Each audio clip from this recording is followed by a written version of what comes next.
नमस्कार, स्वागत है आपका। मैं हूं आपके साथ सुमित शर्मा। आइए आपको सीधे लिए चलते हैं न्यूज 18 के बिजनेस अचीवर अवार्ड की तरफ।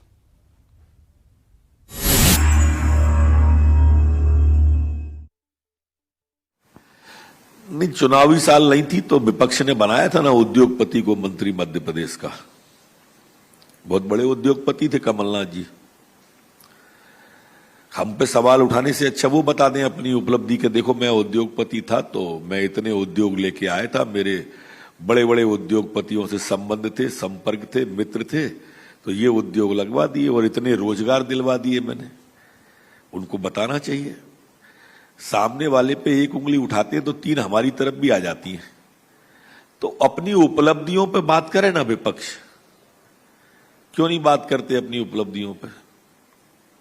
उसके परिणाम भी देखते हैं।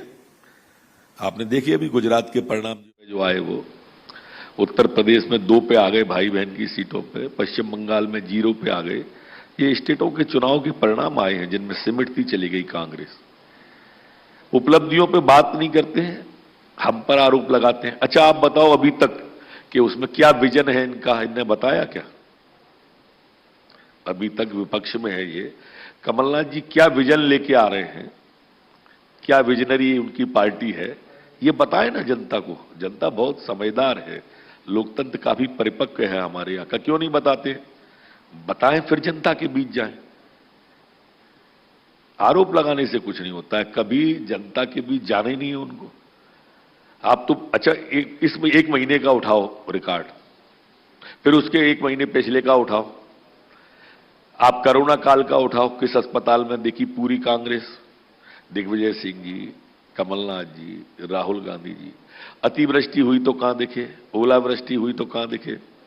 एक हाथ आप भी तो मार्गदर्शन कर दो हमारा कि देखो वो ओले गिरे थे वहां गए थे, या अतिवृष्टि हुई थी तो वहां गए थे, या कोरोना में फलाने अस्पताल में, या किसी कोरोना काल में जब लॉकडाउन था, ट्रेन बस प्लेन सब बंद था, तो अमुक जगह पे वो खाद्यान्न बांट रहे थे, गरीब मजदूरों को गेहूं बांट रहे थे।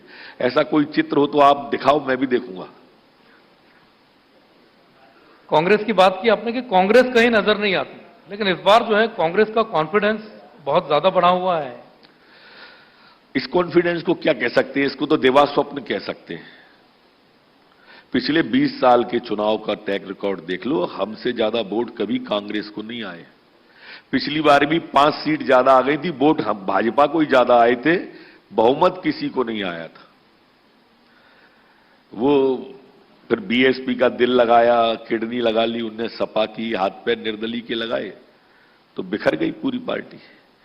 जिसके नाम पे चुनाव लड़े थे ना शिवराज और महाराज, चेहरा महाराज का दिखाया था, जवान का चेहरा के दिखा के भावने बुजुर्ग से हो गई, वो दुष्परिणाम था उसका। आपको राजनीति में संकट मोचक भी कहा जाता है। 2023 का चुनाव सर पर है। डॉक्टर नरोत्तम मिश्रा किस भूमिका में नजर आ सकते? कोई भूमिका बदली हुई दिख सकती है? जो पिछले चुनाव में थी वो इस चुनाव में है। संकट मोचक, यहां संकट आते ही नहीं भाजपा पे, तो मोचन की जरूरत कहां से आ गई? लेकिन सियासी गलियों में तो संकट मोचक के तौर पर जाना जाता है आपको। तो आप जब कभी भी संकट आता है तो डॉक्टर नरोत्तम मिश्रा खड़े होते हैं। मीडिया को प्रणाम है, वो जो नाम दे दे, पर भारतीय जनता पार्टी में संकट मोचक है नहीं। देखो बहुत अनुभव के साथ मुख्यमंत्री शिवराज सिंह जी चौहान बैठे हैं। आज मध्य प्रदेश में इससे अधिक समय तक कोई मुख्यमंत्री रहा नहीं है, एक रिकॉर्ड है उनका। और कुछ तो करते होंगे ना जब जनता बहुमत देती है। ऐसे ही तो जनता नहीं दे देती है बहुमत। लगातार जीतने का अलग बात है साहब, लगातार भारतीय जनता पार्टी जीती है। गुजरात में 27 साल से लगातार जीतना, बुलंदियों पर टिके रहना बहुत कठिन काम होता है। लगातार प्रधानमंत्री जी के प्रति आस्था, विश्वास, ये बनाए रखना बड़ी बात होती है। एक सवाल है,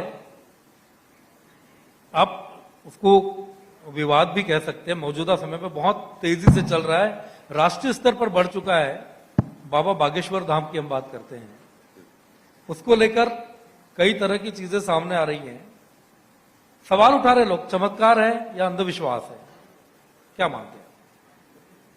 देखो अल्बर्ट आइंस्टीन जो हुए हैं हमारे बड़े, उन्होंने एक बात कही थी कि धर्म के बिना विज्ञान और विज्ञान के बिना धर्म अधूरा है। हमारी संस्कृति को इस तरह से बनाया और सांचे में ढाला गया है। संस्कृति जो हमारी है वो इस तरह से ढाली गई है कि इसमें विज्ञान का समावेश किया है।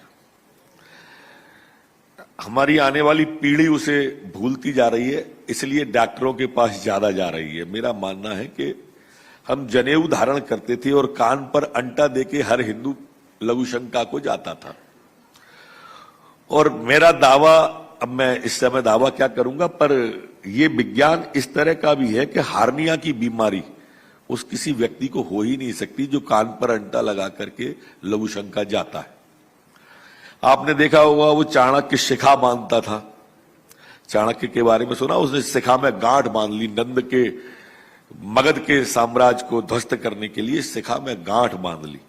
उस शिखा से भी अभिप्राय यह है कि उससे हमारा नाड़ी तंत्र जुड़ा हुआ है। मां भी अपने बेटे को थपकी देती है तो माथे पर देती है, क्योंकि नाड़ी तंत्र जहां पर है वहां पर नींद बच्चे को जल्दी आती है। ये एक विज्ञान है जो हमारी संस्कृति ने हमको समाविष्ट करके दिया है। हमारे जितने मसाले हैं ना भोजन में, सब औषधि हैं। हल्दी डालते हैं तो एंटीऑक्सीडेंट है वो। जो हमारे भोजन में धनिया डलता है तो वो औषधि है। हींग डलती है तो हींग भी है, हर्र डलती है तो हर्र भी है। कहावत है ना, नाहर मो पानी पिए हर्र भून के खाए, दूध ते ब्यालू करे तिनगर बैद न जाए। अब ये हमारे यहां लोकोक्ति और मुहावरों में, हमारी संस्कृति में विज्ञान समाहित है। तो इसलिए ये अध्ययन का विषय हो सकता है और इस पर अध्ययन किया जाना चाहिए। पर एक बात मैं ये जरूर आपसे कहता हूं, आप मीडिया जगत से आते हो, कि आप जो भी व्यक्ति उसको साइड देके या उन पर उंगली उठाते हैं, क्या एक ही धर्म है ऐसा जिसको आप टारगेट करते हैं और किसी में नहीं है? उनको टारगेट क्यों नहीं किया गया कभी? ये विचार आपको अंतर्मुखी होके भी करना चाहिए। अंतर्मुखी होंगे तो आपको बहुत सारे जवाब मिलेंगे। ऐसा क्यों कर रहे हैं आप? नेता प्रतिपक्ष गोविंद सिंह सवाल उठा रहे थे बागेश्वर धाम पर कि इतना ही चमत्कार है तो प्रदेश को कर्ज से मुक्त क्यों नहीं कर देते, हालत क्यों नहीं सुधार देते? अर्जी लगाए वो, जाके वो जवाब ठीक देंगे उनको। अच्छा है वो ये अर्जी भी लगा दें कि दिग्विजय सिंह कब अध्यक्ष बनेंगे। इतना चमत्कार है तो दिग्विजय सिंह को अध्यक्ष बना दो कांग्रेस का। अच्छा हुआ उन्होंने ये सवाल नहीं किया, कमलनाथ जी को हटा के दिग्विजय सिंह जी को बना दो। ये कोई सवाल था क्या? सवाल पीड़ा का है। वहां कोई बड़ा आदमी नहीं जाता गोविंद सिंह जी की तरह का। वो हारे का सहारा है। व्यक्ति अपने भाव को लेके, परेशानी को लेके जाता है। वो इस बात को कहते हैं कि मैं कुछ नहीं करता। आप नाम ले रहे हो उनको, मैंने आपसे लेके अन्य चैनलों तक उनका इंटरव्यू देखा है। वो कहते हैं कि जो कुछ कर रहे हैं बागेश्वर सरकार कर रहे हैं, मैं निमित्त मात्र हूं। ऐसा वो बोल रहे हैं, लगातार बोल रहे हैं, लेकिन फिर भी लगातार पूछे जा रहे हैं आप लोग। हाल ही में उनको किसी ने चुनौती दी थी, उसका सबूत भी उन्होंने दिया है और कहा भी है कि ये पहली और आखिरी बार है, इसके बाद इस चीजों का सबूत नहीं दूंगा। तो उसके बाद भी कई लोगों के जो मन की शंकाएं भी दूर हुई है, कहा जा रहा है उसमें। मेरे ख्याल से उनने हर स्थिति को साफ किया है, हर प्रश्न का, सवाल का जवाब दिया है और कहीं भी उनने मीडिया के सामने जाने से मन नहीं चुराया है, न स्वयं को नहीं छुपाया है। पूरी हिम्मत के साथ आ रहे हैं, वंदनीय है। डॉक्टर नरोत्तम मिश्रा की छवि कट्टर हिंदूवादी नेता की है, ऐसा हम देखते सुनते आप तक भी चीजें पहुंचती होंगी कि जब अच्छा भी हुआ आपने ये नहीं कहा कि मुसलमान विरोधी है। जब भी हिंदुत्व पे सवाल उठाए जाते हैं तो डॉक्टर नरोत्तम मिश्रा सबसे पहले सामने आते हैं। सवाल ये नहीं है, मैंने वहां भी मैं यही कहता हूं, यहां भी मैंने यही कहा है, मैं फिर रिपीट करता हूं। हमारे को ही टारगेट पे क्यों लेते हो आप? कहीं तो हिम्मत करो ना, बाकी को भी सामने समानांतर बिठा लो। आप तो विंडो काट देते हो, एक एक विंडो पे बिठा लो ना। हमेशा आप राहुल गांधी पर बहुत चुटीली टिप्पणियां करते हैं, दिग्विजय सिंह पर सवाल उठाते हैं, कमलनाथ जी पर सवाल उठाते हैं। सियासत क्या कहती है, आपकी सियासत क्या कहती है? कुछ टारगेट है? अब देखो, कभी कभी क्या है, मन आहत जब होता है तब ये चीजें निकलती हैं। आज उनने कश्मीर में प्रवेश किया है और आज आप सबने दिग्विजय सिंह का बयान सुना होगा। उनने पुलवामा पर सवाल उठा दिए, सेना पे सवाल उठा दिए। अब कश्मीर में सेना है हमारी, माइनस टेम्परेचर में काम कर रही है। कभी उनकी तारीफ में भी दो शब्द कहो।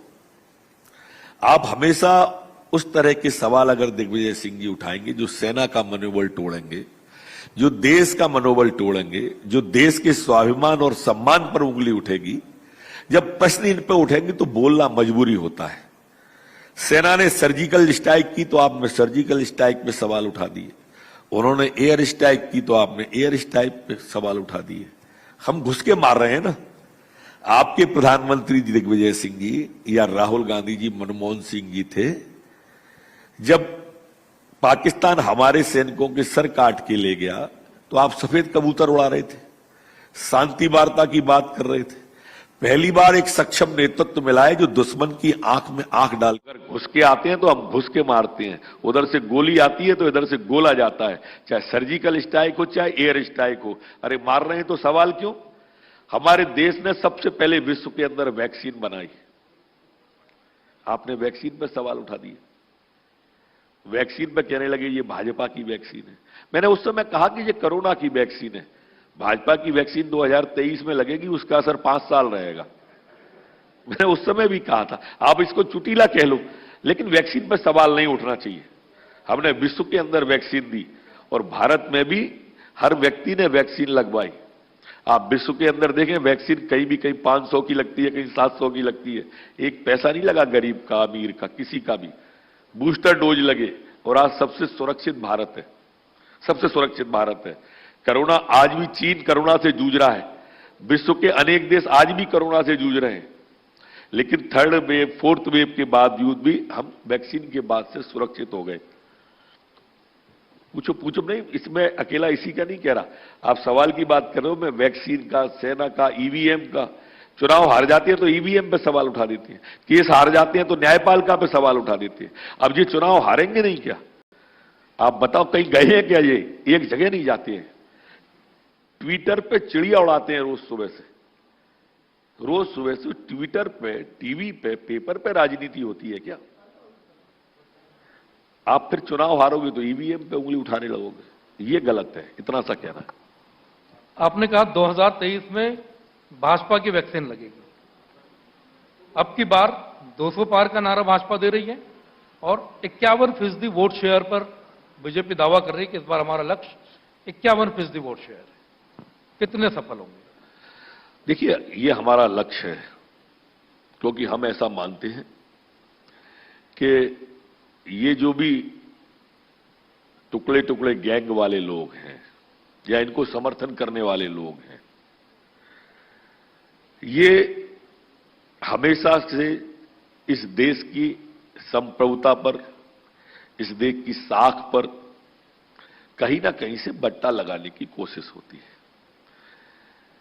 और इसलिए हमको जनता की सेवा करके सभी वर्गों के बीच जाकर, ऐसा नहीं हम अभी कह रहे हैं,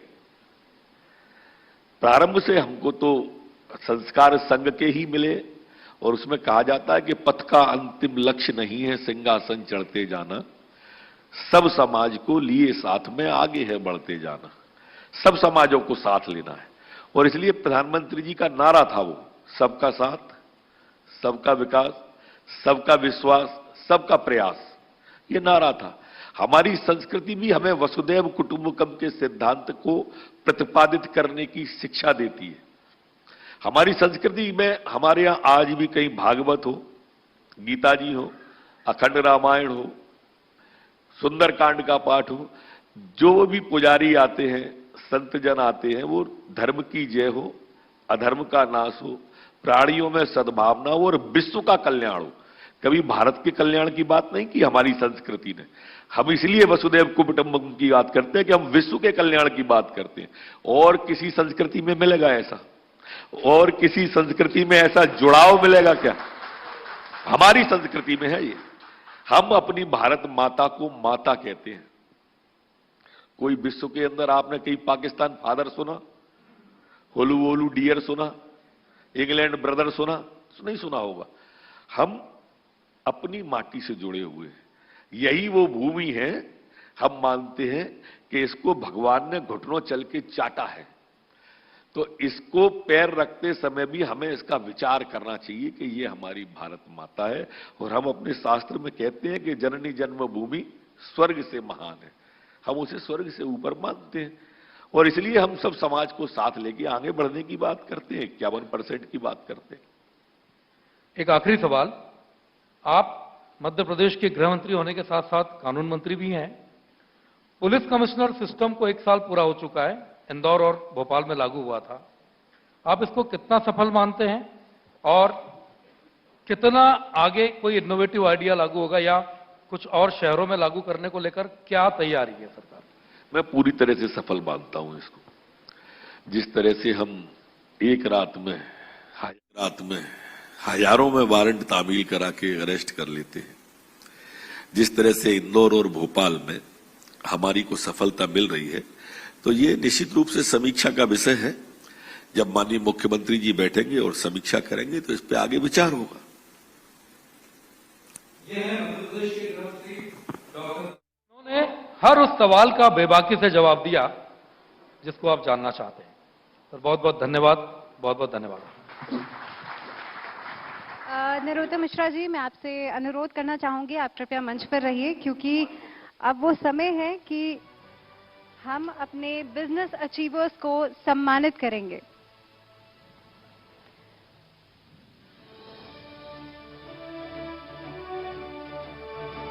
मैं सबसे पहले स्टेज पर बुलाना चाहूंगी जय नारायण चौक से LNCT यूनिवर्सिटी